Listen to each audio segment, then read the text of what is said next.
Janata Dal secular के सांसद प्रज्वल रेवन्ना के शुक्रवार को जर्मनी से लौटते ही उन्हें स्पेशल इन्वेस्टिगेशन टीम ने हिरासत में ले लिया। ये टीम प्रज्वल पर लगे यौन उत्पीड़न मामलों की जांच कर रही है। माना जा रहा है कि इस दौरान निलंबित सांसद का पोटेंसी टेस्ट भी हो सकता है।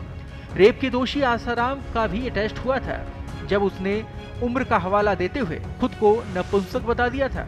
इस टेस्ट में देखा जाता है कि कोई पुरुष सामान्य हालातों में यौन संबंधों के लिए शारीरिक तौर पर कितना तैयार रहता है।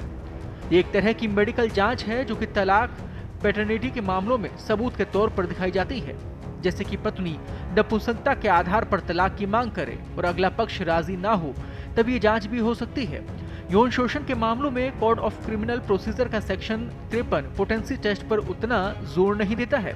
उसके बजाय खून के धब्बे, वीर्य, स्पटम, पसीना, बालों और नाखूनों के सैंपल की जांच होती है। डॉक्टर तय करते हैं कि कौन कौन सी जांचें की जाएंगी।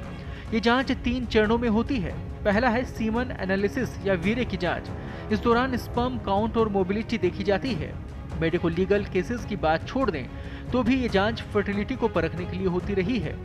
पिनाइल डॉपलर अल्ट्रासाउंड में पुरुषों के प्राइवेट पार्ट के भीतर ब्लड फ्लो को देखा जाता है। ये अल्ट्रासाउंड की मदद से होता है। इससे इरेक्टोइल डिसइंफेक्शन का पता लगता है। और तीसरा, विजुअल इरेक्शन एग्जामिनेशन भी किया जाता है। यौन उत्पीड़न के आरोप लगने पर आरोपी पक्ष का वकील कोर्ट में पोटेंसी टेस्ट की रिपोर्ट भी लगाता है, ये कहते हुए कि उनका मुवक्किल यौन संबंध बनाने के लायक ही नहीं है। हालांकि बचाव पक्ष की ये दलील खास काम नहीं आती है। पोटेंसी स्थायी नहीं है। कई बार ये मानसिक स्थिति के अनुसार भी बदलती रहती है। सिर्फ किसी खास समय पर पुरुष यौन संबंधों के लिए असमर्थ है, इसका मतलब ये नहीं है कि वो बाकी समय भी वैसा ही करेगा। कोर्ट में जाने पर भी रिपोर्ट से सरसरी तौर पर ही देखी जाती है। साल 2013 से पहले पोटेंसी टेस्ट की अहमियत हुआ करती थी।